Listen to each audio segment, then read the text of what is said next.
لا إله إلا الله.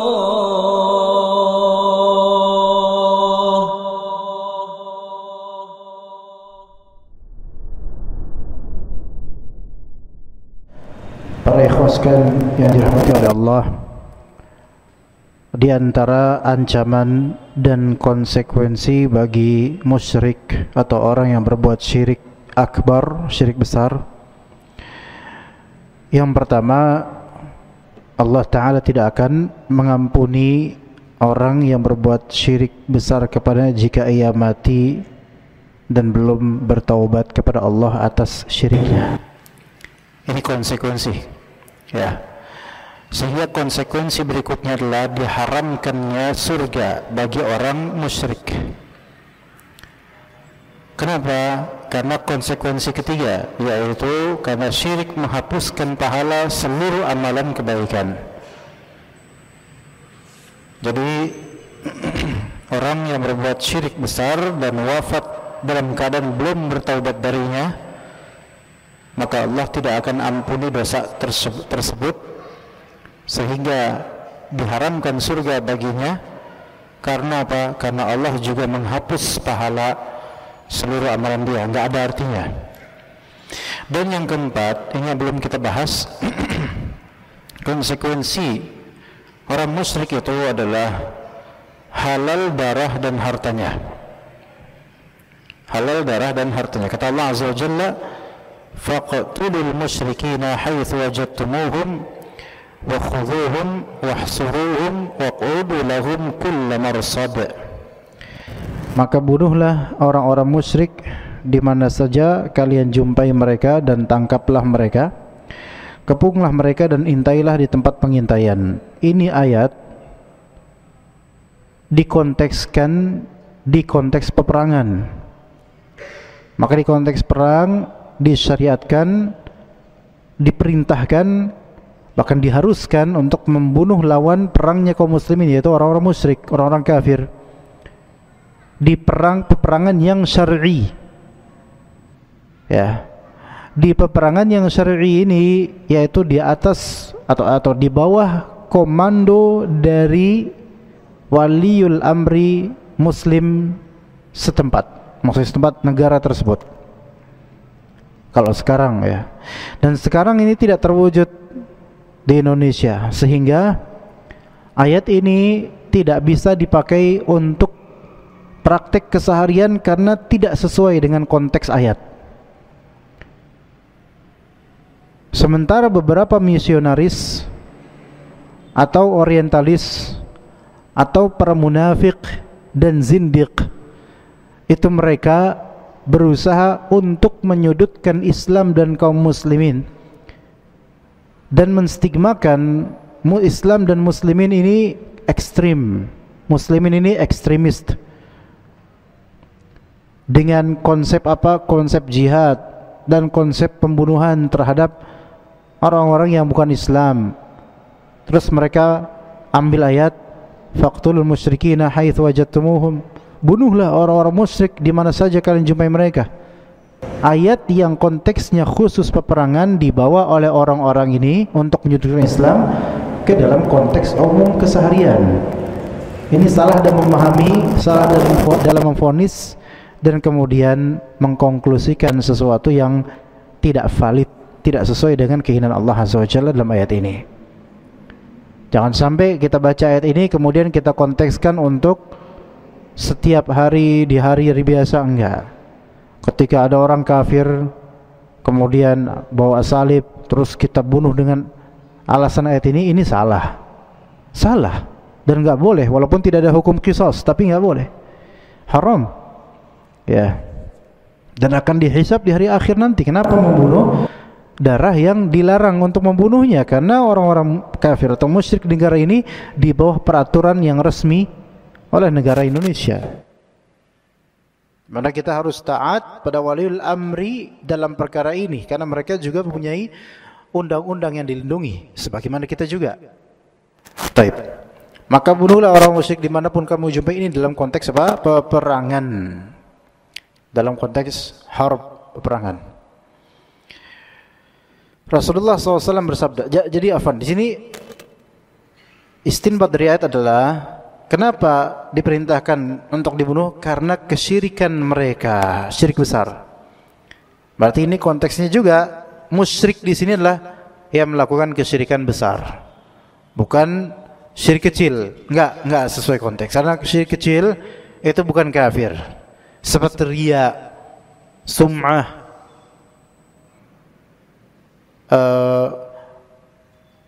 menjadikan amalan akhirat untuk ladang dunia, tujuannya dunia, syirik kecil. Maka ini tidak termasuk dalam ayat ini. Misal ada ustadz atau politikus menunggangi agama demi kepentingan duniawi dan politik, maka ini syirik kecil yang mana tidak masuk dalam ayat ini. Ya. Rasulullah SAW bersabda, "Umirtu an uqatilan nas hatta yashhadu an la ilaha illallah wa anna Muhammadar Rasulullah wa yuqimus salata wa yu'tuz zakah." Aku diperintahkan untuk memerangi manusia sampai mereka bersaksi tiada yang berhak disembah melainkan Allah dan bahwa Muhammad adalah utusan Allah, menegakkan salat dan menunaikan zakat. Fa idza fa'alu dzalika 'asamu minni dima'ahum wa amwalahum illa bihaqqil Islam. Kalau mereka telah melakukan hal tersebut, syahadat, dua kalimat syahadat, mendirikan salat, menunaikan zakat, maka terjaga darah mereka dariku, terjaga harta mereka dariku, kecuali dengan hak Islam seperti qisas. Orang syahadat iya, muslim, dia salat iya, kemudian dia zakat iya, tapi dia telah melakukan kezaliman, baik pembunuhan ataupun memukul sampai cedera orang yang dipukul tanpa hak, maka terwujud padanya hukum qisas. Ini yang disebut dengan hakil Islam. Ya, walaupun dia baca kalimat syahadat, walaupun dia rajin salat, walaupun dia bayar zakat, tapi kalau dia melakukan kejahatan yang melazimkan hukum qisas, maka dihukum qisas. Atau dia melakukan kejahatan berupa perampasan terhadap hak orang lain, maka dia harus dihukum dengan hal tersebut, dengan sebab hal tersebut. Wa hisabuhum 'ala Allah, dan perhitungan mereka, hisab mereka ada pada Allah Azza wa Jalla.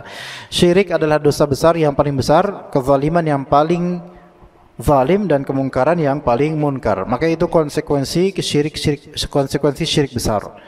Yang pertama empat tadi, tidak diampuni oleh Allah kalau dia mati tanpa taubat terhadap syirik tersebut. Yang kedua, diharamkan surga baginya. Yang ketiga, terhapus seluruh amal kebaikan yang pernah dia lakukan. Dan yang keempat, halal darah dan hartanya ketika memang dalam konteks apa? Dalam konteks peperangan dan dalam konteks peraturan negara syariat. Ya.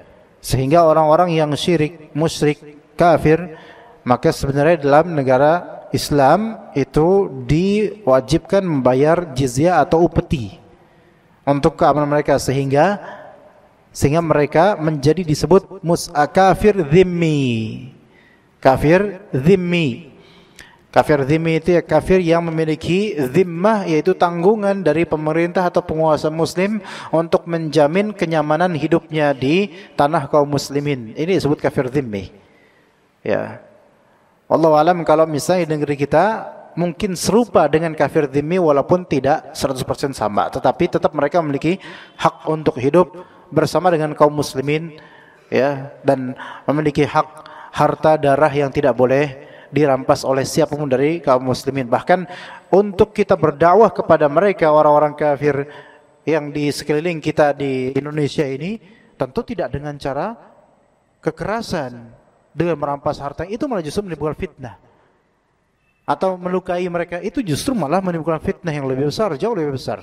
Boro-boro mereka masuk Islam, yang ada justru di blow up nanti oleh media, sehingga makin mengacaukan kondisi Nusantara ini, keislaman kaum muslimin di Indonesia. Baik, kita menuju ke perusak-perusak akidah. Perusak-perusak akidah. Sebelumnya saya kembali menyegarkan pemahaman tentang akidah. Akidah itu adalah at-tasdiq al-jazim. yaitu keyakinan, membenarkan secara jazim, kuat di dalam hati. Dan akidah ini wallahi sangat-sangat penting. Sangat penting, terutama akidah tentang Allah Azza wa Jalla. Sebagai Rabb kita, sebagai sesembahan kita.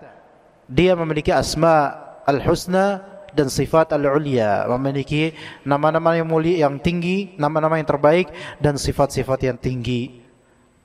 Dialah yang maha mulia, yang wajib atas kita mengenalnya.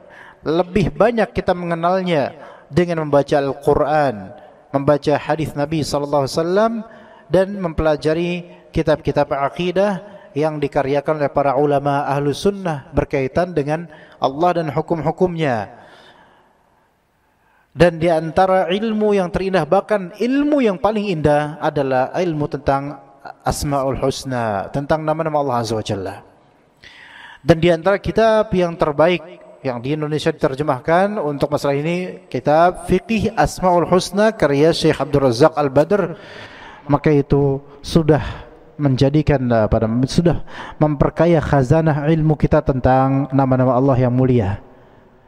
Pemahaman tentang nama-nama Allah Azza wa Jalla dan aqidah tentangnya itu membantu betul-betul hidup kita untuk lebih baik, lebih tenang, lebih jauh dari keburukan, maksiat, musibah, fitnah dan seterusnya. Jikapun kita menghadapi maksiat, maka kita tahu nama-nama Allah yang berkonsekuensi pengamalan terhadapnya. Seperti memaksiat, kita tahu Allah Ta'ala Sami'un Basir, maha mendengar lagi maha melihat. Terjaga kita dari maksiat.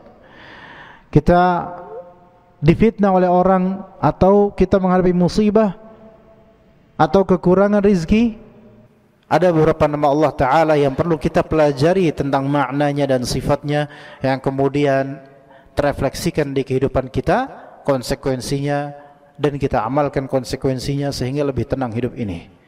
Maka orang yang berbahagia adalah orang yang mengenal Allah Azza wa Jalla.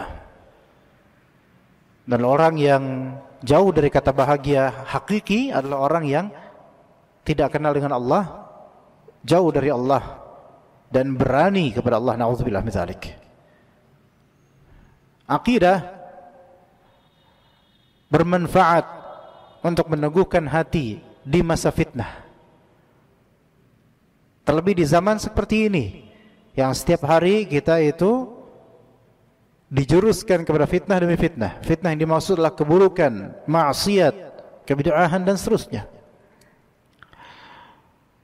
Banyak orang bisa bersabar dengan kemacetan jalan dan mogot, tapi tidak semua orang bisa bersabar dengan rizki yang Allah cukupkan. Banyak orang yang sujud kepada Allah, tapi tidak semua yang sujud percaya pada Allah. Tidak semuanya. Ada yang sujud betul bersama para makmum, tapi giliran diuji nggak percaya sama Allah. Akidah ini perlu betul-betul. Enggak semua yang berpeci dan dengan songkok, enggak semuanya mereka itu percaya sama Allah sesungguhnya. Buktinya betapa banyak yang pakai songkok, peci, namun kemudian tetap kembali ke kuburan keramat minta pada selain Allah. Berarti enggak percaya sama Allah Azza wa Jalla. Akidah di sini, di hati, di kalbu seseorang, pangkalnya di situ. Yang mana lisannya bergerak karena akidahnya, tubuhnya, anggota tubuhnya melakukan sesuatu sesuai dengan akidah dia. Allah Ta'ala berfirman dalam sebuah hadis qudsi, ana inda dhanni abdi bi falyadhunna bima sya'a. Aku sesuai dengan persepsi hambaku. Akidah. Allah Ta'ala sesuai dengan persepsi anda. Kalau anda husnudzan pada Allah, akidah seperti itu, Allah Ta'ala sesuai dengan husnudzannya anda. Tapi kalau misalnya kita suudzan pada Allah sesuai akidah kita, Allah Ta'ala akan memberikan ganjaran sesuai dengan suudzannya kita. Na'udzubillah kepada Allah Azza wa Jalla. Akidah jemaah sekalian, jaga, jangan dirusak. Jangan dirusak dengan poin-poin yang akan kita sebutkan insyaallah. Dan semua perusak akidah ini berkumpul di zaman sekarang jemaah sekalian. Kita udah main HP, pakai handphone, sinyal 5 bars, 5 bar, bahkan 5G. Tapi tabarukan dengan benda keramat masih banyak. Tawasulan kepada orang mati masih banyak, bahkan lebih masif lagi, lebih cepat terkumpul. Karena ada grup-grupnya. Khurafat demi khurafat, channel-channel YouTube yang menampakkan hal-hal khurafat, lebih banyak peminatnya. Jadi jangan terperdaya dengan canggihnya teknologi sekarang, tapi akidah ini masih perlu betul-betul disegarkan ke kaum muslimin. Kata Al-Ustaz Hafizullah, ada beberapa perkara yang seringkali dikerjakan oleh kaum muslimin, padahal perbuatan itu adalah kesyirikan atau dapat mengantarkan kepada perbuatan syirik dan dapat merusak akidah keyakinan seorang muslim. Di antaranya satu, di sini beliau menyebutkan secara rinci, menyembah atau mengagungkan atau mengkeramatkan. Apa ya yang disembah? Apa yang diagungkan? Apa yang dikeramatkan? Berhala, patung, kuburan, batu, pohon, dan lainnya. Perbuatan ini adalah syirik akbar.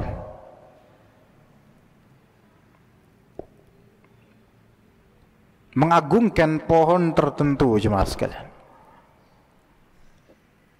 Sekelumit kisah. Ada saudara juga dalam keluarga, ya. Yang mana qadarullah memang diuji kena sihir. Kalau sihir itu yang sifatnya dipermanenkan oleh dukunnya itu memang diruqyah, namun ya biiznillah ya qadarullah masih terus syaitan itu berusaha untuk nempel sama orang ini.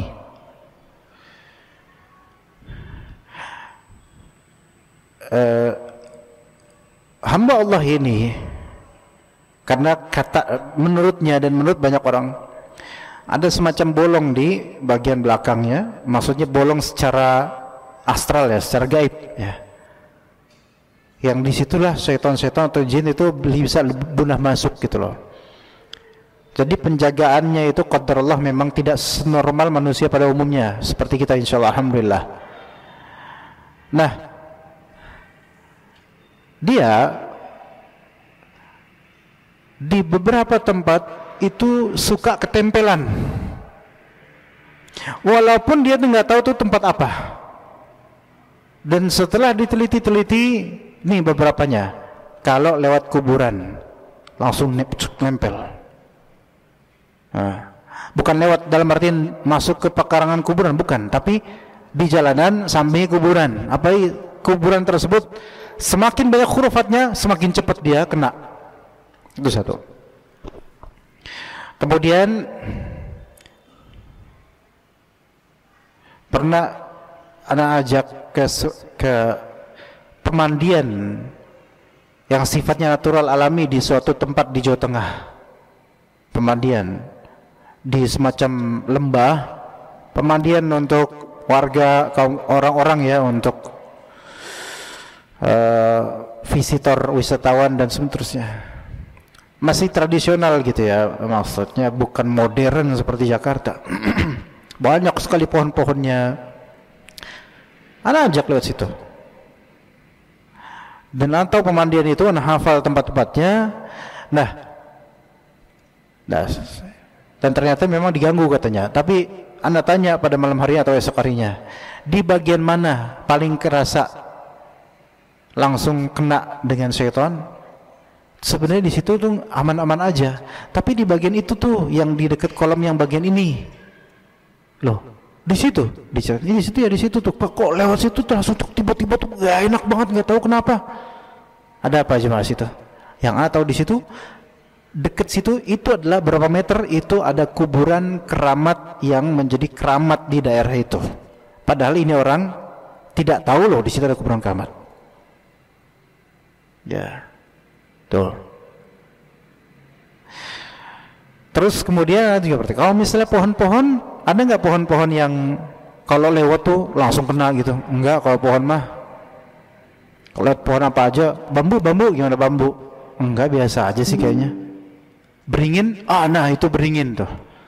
Mesti kalau beringin mesti kena gitu. Enggak tahu kenapa.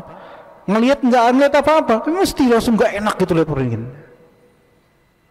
Nah, sekarang di kita, pohon yang paling dianggap keramat pohon apa? Beringin. Artinya gini, oke lah, tempat-tempat itu dihinggapi oleh syaitan. Kuburan, apalagi makin dikeramatkan, dihinggapi oleh syaitan. Pasti tempat-tempat yang banyak syaitannya itu pasti hurufatnya banyak, cerita-ceritanya banyak. Cerita-cerita yang berupa pengagungan, pengkeramatan, pengkultusan, penyembahan. Contoh tadi, betul banyak pengagungan kuburan. Dan anak tanya, kamu kalau lewat kuburan yang itu tuh, di suatu daerah itu, ya, mana suatu daerah di Jakarta, dan ini kuburan dikeramatkan, dan satu pekarangan kuburan semuanya, pemakaman semuanya itu semua dengan ubin semua. Bukan kuburannya saja, semua tanahnya udah nggak tanah lagi, dan ubin semua. Dan itu merupakan salah satu situs yang dikeramatkan yang banyak peziarahnya. Kalau lewat situ itu nggak pernah nyaman, kata dia. Gak enak terus rasanya. Kenapa ya? Semakin banyak khurafat, kesyirikan, penyembahan, pengagungan di suatu kuburan, maka semakin banyak syaitan yang hinggap padanya, markasnya untuk mengelabuhi manusia. Pohon-pohon pun begitu. Semakin banyak khurafat di situ, semakin banyak syaitan hinggap di situ untuk menimbulkan khurafat, penampakan ini itu dan seterusnya. Dan lainnya. Bebatuan juga begitu. Batu-batu tertentu taruh sajen di situ. Ya, seneng lah syaitan di situ makanya. Kuburan, patung, berhala, patung juga berhala tuh. Apalagi sampai level disembah. Bukankah Khalid bin Al-Walid dalam satu riwayat disebutkan oleh Al-Zahabi dalam Syiar A'lam An-Nubala, dalam suatu biografi tentang Khalid bin Al-Walid radhiyallahu anhu, Rasulullah SAW mengutus Khalid bin Al-Walid untuk menghancurkan berhala namanya Uzza. Maka datanglah Khalid bin Al-Walid, pengikut-pengikut dan penyembah Uzza menghalangi, namun enggak ada yang bisa menghalangi Khalid bin Al-Walid ketika itu karena kuatnya, powernya, pemberaninya beliau. Maka ketika mendekati berhala Uzza, tiba-tiba keluar dari berhala tersebut sesosok seperti nenek tua, rambutnya gimbal, jelek, dan mohon maaf payudaranya turun ke bawah jauh. Itu kalau di itu Arab itu ya. Kalau di Indo namanya apa? Kalong wewe. Nggak tahu kalau di Arab berarti namanya kalung wiwi. Pakai huruf waw berarti ya. Tapi nggak disebut itu Az-Zahabi namanya. Dan itu yang disebut oleh mereka sebagai Uzza gitu loh. Ini berarti syaitan tinggal di situ. Tinggal di berhala itu untuk memberikan khurafat dan sihir mereka, untuk membuat pikiran orang-orang itu takut pada berhala ini, takut pada pohon ini, takut dan seterusnya. Ya, tapi kita nggak bisa memastikan siapa aja yang tinggal di situ. Pokoknya tempat-tempat semakin dia dikeramatkan, semakin dia diagungkan, semakin dia disembah, banyak setannya itu yang suka dengan situ. Untuk memegiskan, untuk membuat pikiran manusia itu ketakutan akannya, mengagungkannya. Beberapa tempat yang dikunjungi, tempat bersejarah, dikeramatkan, ya senang setan kembali untuk membuat mindset manusia mengagungkannya. Emang di situ pasar mereka, emang di situ jual beli mereka terhadap akidah kita, jemaah sekalian. Maka hati-hati menyembah, mengagungkan, mengkeramatkan, termasuk juga mengkeramatkan keris, cincin, batu mulia dan seterusnya. Di antara yang berbahaya juga adalah ketika manifestasi batu mulia ambil dari kuburan tertentu, ambil dari pohon tertentu dengan cara ditarik ke alam kita.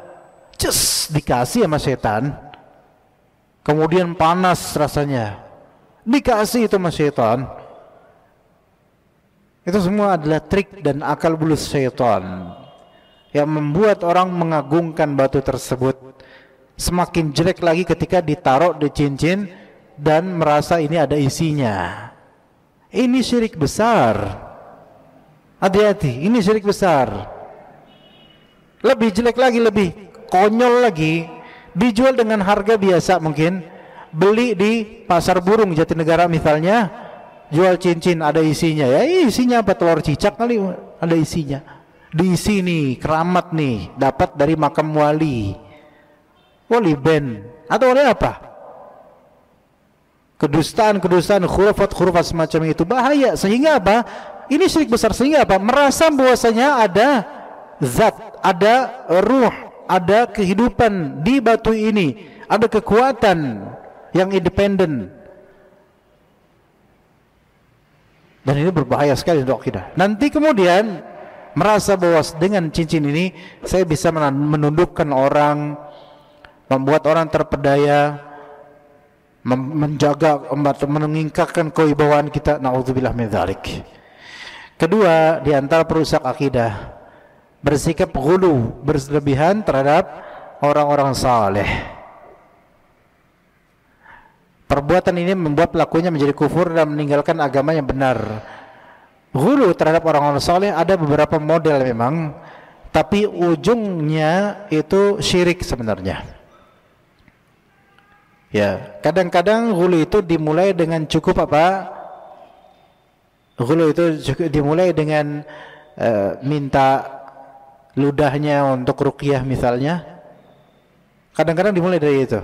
Hal-hal yang seolah-olah itu syar'i tadinya, seolah-olah itu disyariatkan. Dan bisa dimulai dengan tabarukan, ngalap berkah dari bekasnya ustadz misalnya, minuman bekas ustadz gitu. Ngalap berkah dari situ. Kopi bekas, dimulai dari situ. Hal-hal yang mungkin awalnya itu dianggap remeh, dianggap oh itu emang bagus, itu emang bisa, itu emang syariat. Padahal enggak ada seperti itu. Dalam Islam enggak ada. Karena ustadz manusia doang. Kiai itu manusia biasa. Bukan nabi, bukan rasul. Maka tidak bisa menularkan keberkahan dari jasad atau jasmaninya, enggak bisa. Ya. Pakai sarung bekas ustadz, ini tabaruk dan nih, enggak, beneran enggak. Malah bau, karena apa? Karena ustadznya juga kemana-mana gitu, mungkin belum mandi atau gimana, tetap aja bau, sama kayak antum, bahkan mungkin lebih bau lagi. Sama kayak orang biasa, enggak ada berkah-berkahnya. Ya. Dan seterusnya.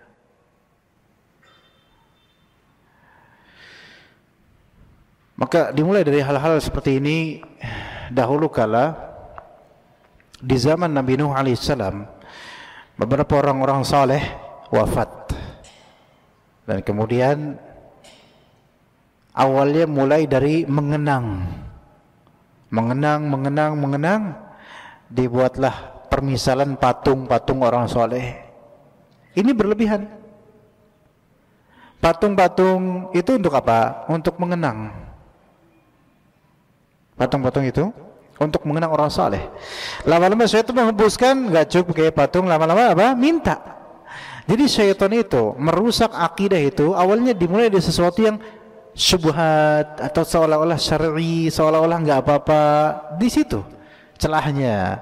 Lama-lama besar dibiarkan, akhirnya jadilah yang terjadi. Penyembahan terhadap berhala.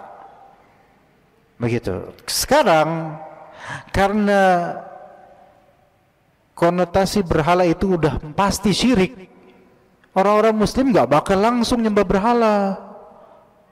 Sekarang gak pakai berhala berbentuk apa, enggak. Berhalanya sekarang seringkali berbentuk apa? Kuburan keramat. Coba tanya orang-orang yang menyembah kuburan keramat, pasti yang disembah kuburan orang yang mereka anggap orang alim atau orang soleh atau wali, pasti gitu. Iya. Coba antum taruh kuburan kucing. Apa nakhi ini kuburan kucing? Tabaruk di sini, enggak ada yang mau karena tahu kuburan kucing. Ngapain? Kalau antum kubur kucing atau mengubur apalah gitu binatang, labelin wali, majdzub. Hasan bin Husain misalnya. Iya. Wali karomah majzub. Kubro di Yasin, kemudian datang orang taruh kendi-kendi kena air. Orang ini nih baru nih kuburan keramat nih. Isinya apa?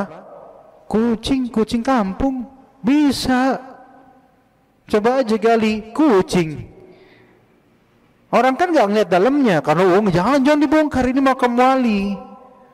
Hati-hati gitu. Bisa antum, kalau antum mau bisnis yang ini bisa tuh, tapi ya dosanya itu tanggung itu. Nah, ini berhulu. Kita ini, masyarakat kita ini banyak yang menyukai ulama, betul itu. Tapi tidak dinetralisir dengan kaedah yang benar dalam masalah karomah dan masalah taat pada ulama. Enggak, kaedah itu aur-auran. Udah gitu banyak oportunis yang pengen dapat banyak cuan dengan semangatnya orang-orang ini untuk mengagungkan ulama atau zuriat Nabi dan semisalnya. Maka dimanfaatkanlah. Sikap ghulu ini dimanfaatkan oleh orang yang pengen dapat cuan atau haus kehormatan dan syaitan-syaitan yang pengen dapat pangkat di sisi iblis supaya orang-orang yang terjerumus. Maka dikatakan di sini perbuatan berlebihan terhadap orang saleh membuat pelakunya menjadi kufur dan meninggalkan agama yang benar. Yang ketiga, mengerjakan praktik sihir. Ini perbuatan kufur.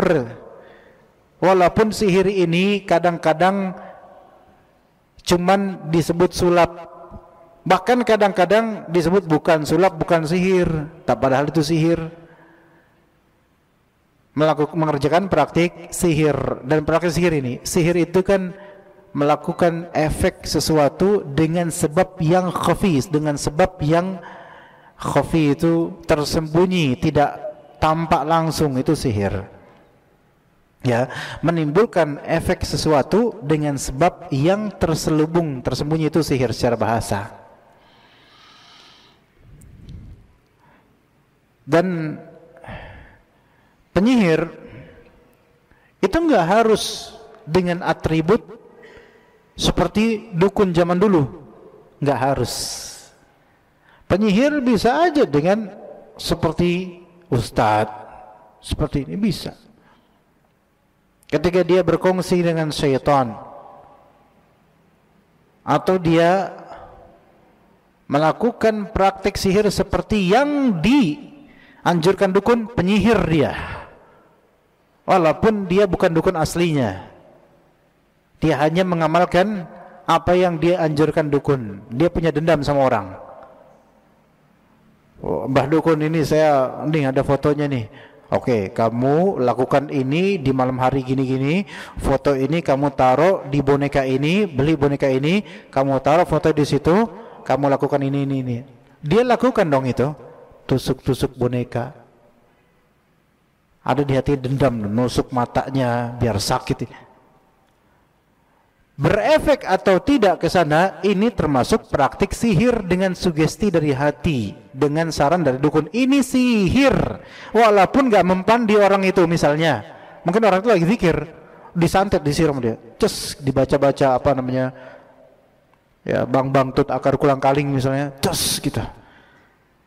Kena nggak ke orangnya lagi kajian, setannya mau datang, waduh lagi pada kajian nih, balik setannya ngelapor ke bosnya, bang afwan bang, nggak bisa bang, lagi pada kajian. Tapi ini orang nyihir gak? Nyihir, walaupun gak mempan. Kan yang dimaksud sih mengerjakan praktek sihir, mempan gak mempan urusan lain. Yang penting mengerjakannya ini sudah syirik besar. Dalam Al-Baqarah dikatakan, surah Al-Baqarah, wattaba'u ma tatlu syayatinu ala mulki Sulaiman wa ma kafara Sulaiman walakinna syayatina kafaru. Nabi Sulaiman dituduh sebagai penyihir. Setelah wafat Nabi Sulaiman, orang-orang Bani Israel banyak menuduh Sulaiman itu penyihir. Maka kata Allah, Sulaiman tidak kafir. Ini menunjukkan bahwasanya sihir termasuk perbuatan kafir. Jadi orang-orang Bani Israel mereka menuduh Sulaiman, Nabi Sulaiman alaihissalam, tukang sihir. setelah wafatnya dituduh sebagai tukang sihir. Kata Allah apa? Wa ma kafara Sulaiman. Sulaiman tidak kafir. Ini menunjukkan bahwasanya apa? Perbuatan sihir adalah kufur. Walakinna syayatin kafaru, tapi syaitan itulah yang kufur dengan apa? Perbuatan sihir mereka. Sihir hanya walaupun cuman pelet itu termasuk perbuatan kufur. Walaupun itu yang mereka sebut sihir putih, mau putih, pink, abu-abu, semua termasuk syirik. Dan itu termasuk syirik besar, bahaya. Umumnya sihir syirik besar. Walaupun cuman pelet. Nah sekarang kalau ada seorang istri minta sama Pak Dukun, Mbah Dukun, gimana caranya supaya suami saya tunduk? Atau gimana caranya pasang susuk? Ya, supaya suami saya cinta sama saya, ngeliat saya cantik banget. Maka dikasihlah trik-triknya. Atau jarum, jarum susuknya, atau benda susuknya, atau media peletnya. Dia pun praktekkan itu. Ini sihir bukan? Sihir buat suaminya. Suaminya disihir supaya tunduk. Suaminya disihir supaya suaminya ngeliat dia cantik. Gitu. Ya. Apalagi sihir-sihir yang dia nggak peringan jemaah. Sok apalagi ya? Kasih tahu. Pelet udah. Susuk udah. Apalagi jemaah? Gendam. Hipnotis dengan sugesti. Tendangan bayangan, pencak silat dan seterusnya, yang mana itu pakai sugesti demi sugesti. Dengan ritual-ritual yang tidak masuk akal, dengan bacaan-bacaan wiridan yang itu bisa adalah pemanggilan terhadap roh. Kadang-kadang nggak disadari oleh pendekar-pendekar ini, inilah kesyirikan. Kadang-kadang, nggak semuanya. Karena saya nggak full mempelajari ini, tapi nggak semuanya. Tapi kadang-kadang tanpa disadari ada wirid-wirid yang di situ ada pemanggilan nama jin tanpa disadari. Orang kita kan banyak yang nggak paham bahasa Arab. Yang penting tulisannya Arab, Quran. Padahal manggilnya apa? Azazil. Azazil yang dipanggil ini dalam riwayat Israiliyat ini termasuk apa? Yang dikatakan ini nama setan, nama setan. Ya, hati-hati. Mengerjakan praktik sihir termasuk perbuatan kufur. Menaruh dan menaburkan tanah kuburan di toko teman. Nah, ini sihir bukan ini? Termasuk trik sihir, dan ini kufur, praktik sihir. Walaupun cuman mengamalkan apa yang diperintah oleh dukun, ini termasuk praktik sihir. Begitu loh. Ya, hati-hati jemaah sekalian. 4. Nusrah, mengobati sihir dengan sihir. Ini perbuatan setan. Ini termasuk amalus syaitan. Nusrah, N-U-S-Y-R-A-H, nusrah, mengobati sihir dengan sihir. Bagaimana mengobati sihir dengan sihir? Ini dia, penting sekali. Apalagi zaman sekarang, peruqyah itu banyak. Peruqyah itu banyak. Sebagian dengan label ruqyah syar'iyah. Padahal ini peruqyah ini awam, nggak ngerti, belum belajar akidah, baru hijrah. Dulunya pernah ikut silat tertentu, dulunya pernah ikut aliran tertentu dari bela diri, yang di situ juga ada syiriknya. Kemudian apa? Kemudian taubat karena merasa nggak enak hidupnya, hancur rumah tangganya, taubat dia. Akhirnya apa? Taubat di ruqyah. Karena dia melihat diri di ruqyah kemudian merasa sembuh, enggak belajar akidah yang benar lebih dalam, enggak belajar fikih tentang salat, tentang puasa lebih dalam. Akhirnya dia mulai jadi ustadz. Karena dia pengen apa? Dia bahagia dengan sembuhnya, yang dianggap sembuh, dan dia pengen melihat orang itu sembuh, orang lain juga sembuh dari gangguan jin. Padahal akidah yang dia pelajari baru sedikit. Dan trik ruqyah yang diajarkan oleh gurunya itu belum tentu juga benar sesuai syariat. Menjamur sekarang banyak dari peruqyah yang ilmu akidahnya nggak sesuai dengan kaidah Ahlus Sunnah wal Jamaah, tidak sesuai dengan dalil. Belum belajar banyak, baca Al-Qur'annya masih belum seberapa. kemudian membuka praktek-praktek ruqyah, dapat ijazah dari gurunya yang juga dapat ijazah dari mana nggak tahu. Berantai kemudian dari orang-orang yang baru hijrah, udah pengen meruqyah dan seterusnya. Ruqyah itu ibadah, baik orang yang baru hijrah, muslim awam, ruqyah itu ibadah. Tapi ketika ada teknik-teknik baru, ini sugesti-sugesti dalam teknik-teknik itu, sampai ada sebuah ruqyah massal. Sekarang ustadz tersebut makin terkenal dan punya jemaah yang banyak, tak khusus di ruqyah. Dulu ketika buka ruqyah massal, dipertontonkan salah satu dari audiens yang melawan dirinya dengan apa? Dengan jin yang di depannya. Apa bisa apa? Ustadz tersebut bisa melakukan pukulan jarak jauh, dan ustadz ini dulu adalah salah satu dulunya sebelum taubat, sebelum hijrah, itu juga ikut tenaga dalam tertentu. Hijrah kemudian membuka praktek ruqyah dan punya follower banyak sampai sekarang, dan bisa mukul dari jarak sekian meter, bisa terpental orangnya. Antum kalau ngeliat kayak gitu ya ikhwan, di YouTube di mana, itu setan semua itu. Iya, yaitu orang-orang, bahkan ustadz bahkan, tapi itu trik setan semua.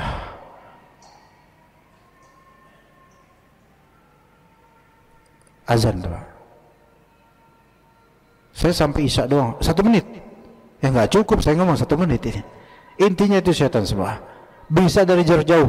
Terus mental beneran jemaah. Mental beneran berapa meter? Sakti. Tapi itu setan tertawa dengan skenario itu. Ini kerjaan setan semua. Supaya ustadz ini dianggap punya kesaktian. Nggak ada seperti itu ikhwan. Coba. Afwan. Ketawa. Nggak bisa kita kayak gitu. Dari mana kekuatan seperti itu? Kamehameha dan semisalnya. Hah?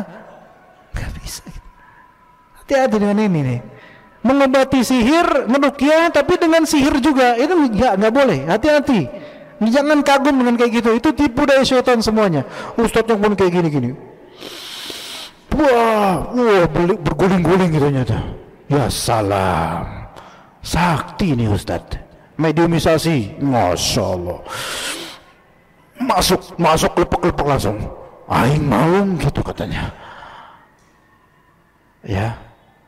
Gitu jemaah. Jangan terpedaya dengan ini semua. Hati-hati. Ruqyah ya Rasulullah dan para sahabat, baca Al-Quran. Nggak main pukul jarak jauh. Kalau mungkin memukul kena di kulit, bukan jarak jauh. Tenaga dalam sampai ngeden keluar kemudian. Nggak kayak gitu. Hati-hati dengan seperti ini. Karena cuma 1 menit doang ya, jadi selesai. Dan mohon maaf karena saya nggak bisa terlalu larut malam ya, besok ada kajian juga subuh yang jauh, jadi kita cukup sampai sini. Mudah-mudahan bermanfaat. Jazakumullah khair jazaa atas kehadiran antum semua. Wassallallahu ala nabiyyina Muhammad wa ala alihi wa sahbihi ajma'in. Subhanakallahumma bihamdika asyhadu an la ilaha illa anta astaghfiruka wa atubu ilaik. Assalamualaikum warahmatullahi wabarakatuh.